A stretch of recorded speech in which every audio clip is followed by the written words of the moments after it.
Now we go to the History Hour and examine the 1830s. No, not 1830 holidays, although these could be a whole new mine of disasters for us to plunder at a later date.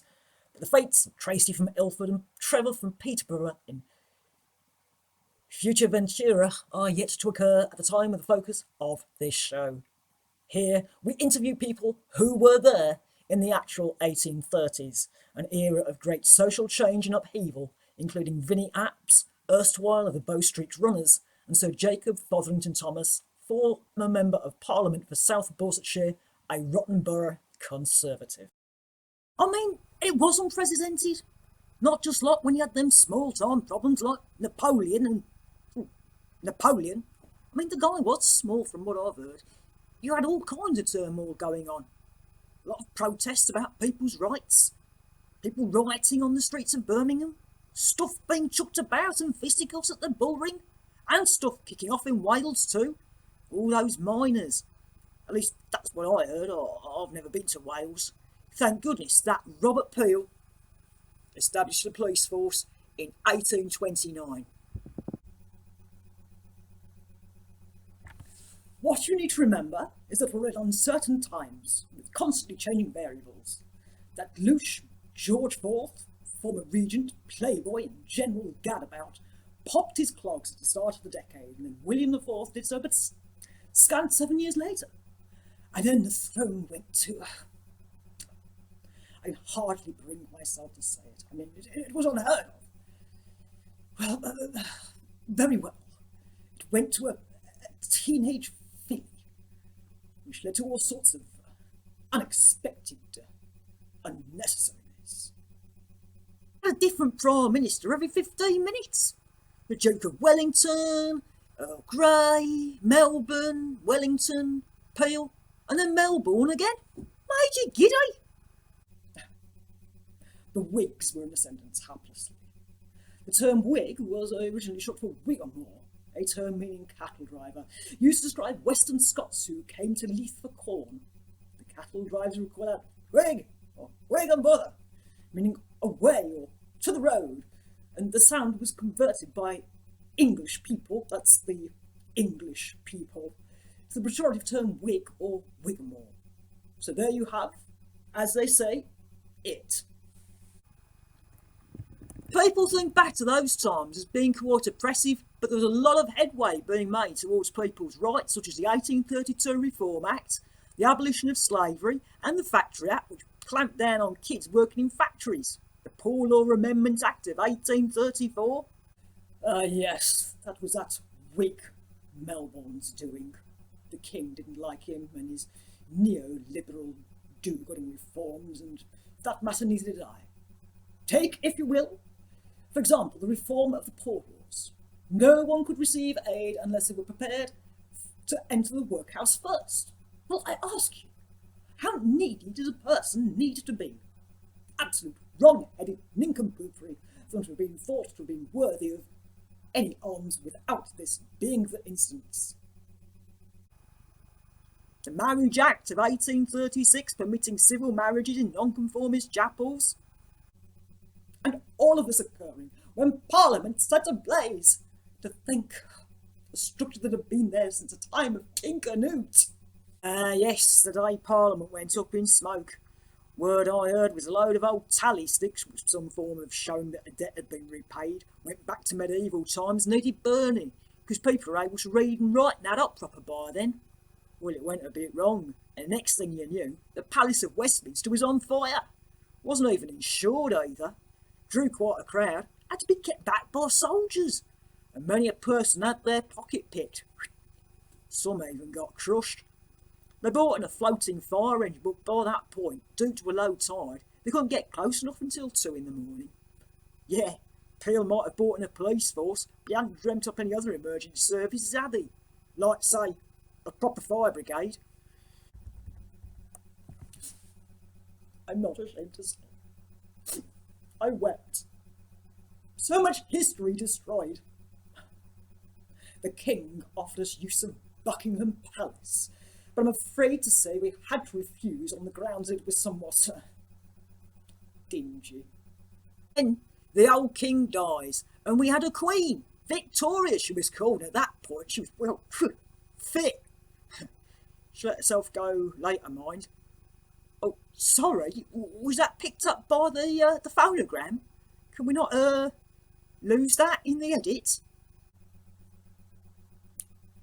Victoria.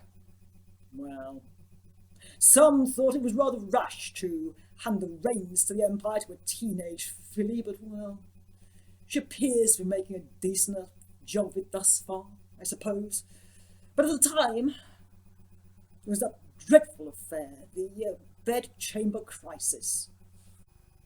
Oh, the bedchamber crisis, I thought to myself on first hearing about it, but it wasn't as exciting as it sounded. Some political hoo-ha sort of thing. Not racy at all. Quite a misleading name.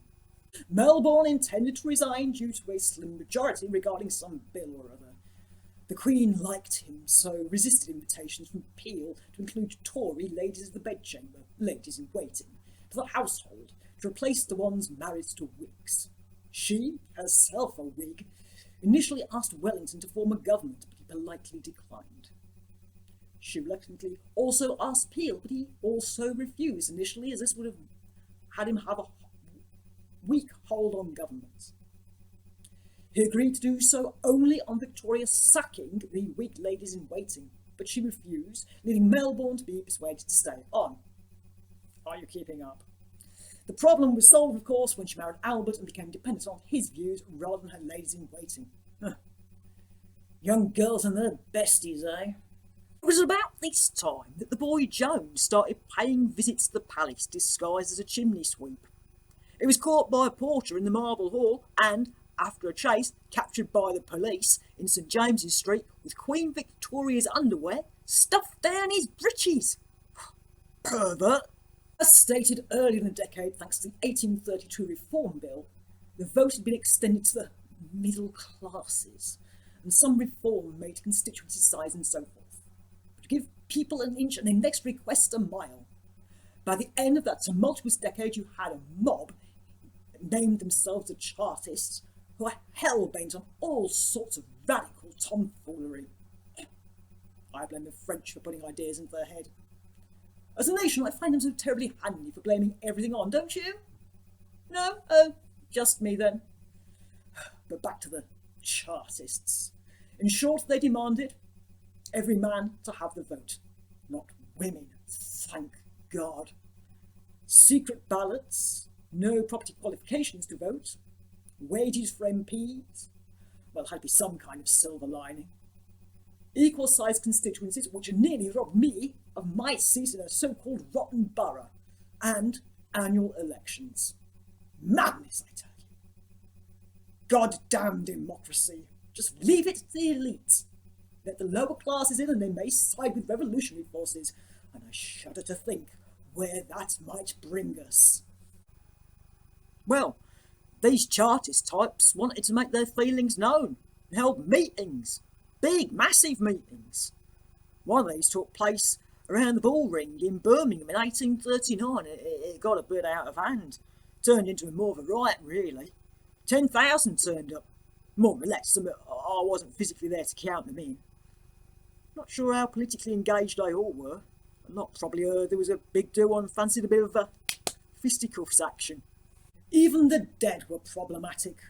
By that point, you see, the graveyards in London were full to bursting.